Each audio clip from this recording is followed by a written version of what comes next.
Kia said it was putting electricity into commercial vehicles at CES 2024, and now at EV Day 2025, it's brought out the first of the lineup. This is the PV5. Now, 5 is a middling number, which means there's room for a PV7 and PV9 to come a little further down the line, but also some smaller numbers beneath. Anyway, PV5. Here's the skinny. The PV5 is the first of the Korean firm's PVB, or Platform Beyond vehicle range. It sits on the EGMP-S platform, which is a modified take on what you'll find underneath the EV6, 9, Ioniq 5, basically everything from the Hyundai group that's electric.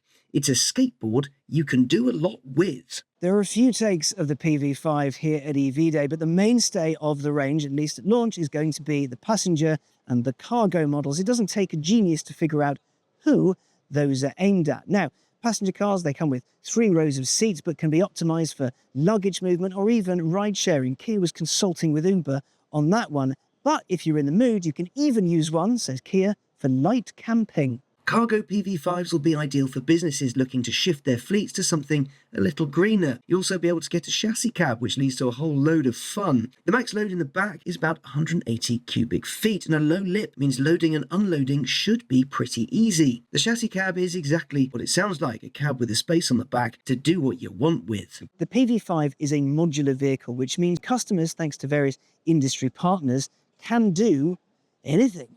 Basically, you want a big fridge in there? Fine, you can have that. Want a drop side? Easy. You can even just have it as a big box. 2 more iterations of the PV5 are on their way imminently. A WAV, or wheelchair accessible vehicle, which has been designed with wheelchair users in mind. It comes with a side entry feature and an easily deployable ramp so users can get in and out of it onto the sidewalk. Inside there are universal wheelchair belt fasteners to keep occupants safe and secure, and they're positioned in the second row of seats so they're close to the action up front. The crew comes with L-tracks, lashing points and other such fun so users can make what they want out of it. What about power?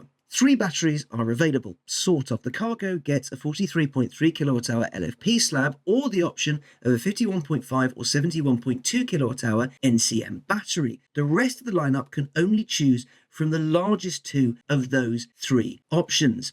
They all send power to a 161 horsepower, 184 pound-foot motor. The max range is 248 miles, and with the right charger, you'll get from 10 to 80% in 30 minutes. The interior of the PV5 is just as plush as you'd expect from a Kia, but more plush than you expect from a commercial vehicle. There's a 7-inch instrument binnacle and a 12.9-inch infotainment screen, plenty of cubby holes, all the stuff you could possibly want. But there's also this, Kia's Add Gear. They're basically configurable accessories you can pop all over your PV5 to, well, customize, configure your experience as you see fit. There's loads to choose from, so you could really create basically home from home. Maybe that's for light camping. That's not all when it comes to tech though. There's over-the-air updates, V2L tech, and the infotainment is based on Android Automotive's IVI system that'll let business users put their own handy tech inside the vehicles to make the most of their new van. When's it coming out then? Well, in Europe and Korea, some models will roll out in 2025, with some more following in 2026. But what about America? Sad to say, it's not looking likely at the moment. The chicken tax is putting paid to all of that, but Kia is keeping an eye on the situation to see whether it can bring in PVBs, big or small.